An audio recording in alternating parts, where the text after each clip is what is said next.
Ассалаумағалейкум достар, мына кезекті объектіміз. Мен сіздерге бұны түсіріп отқан себебім, бұл проект, жаңадан шыққан проект қазір, эконом вариант.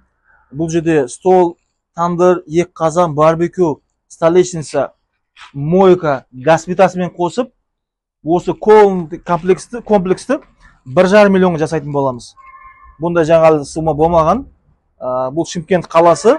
Басқа қалалар болатын болса, доставканы қосамыз, бірақ осы сумма болатын болады.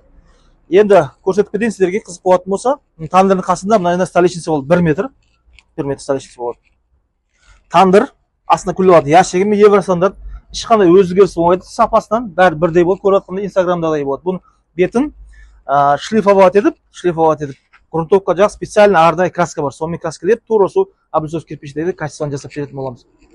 Енді қараңыздар, бұл жерде 100 литр қазан, 100 литр қазан мен тандырдың арасында 60 сантиметр орын бар.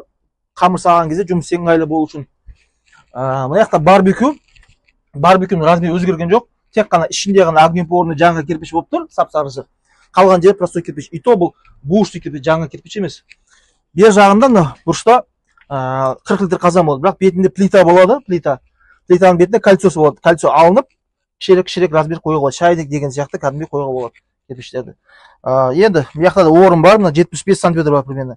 И мына столешница кішкене бұрышын, кішкене бұрып, мына овал жасап, бер қарай мына 2,5 метр стол болды столешница. Мына басында мойка болады, мойка. И мына жақтан ыңғайлы болу үшін газ плита жасап жатырмыз. Фартугы болады. И артындағы фон потолокқа дейін болатын болады, мына жақта полностью облицовочный кирпич сияқты болып шығатын. Оның арты фон ақ болады. Мына жақтар асты жақтары барколын түсіп, төбесіне екі полоса шкалат болады. Құдай қаласа, ал кеттік, енді біткен соң тағы көретін боламыз.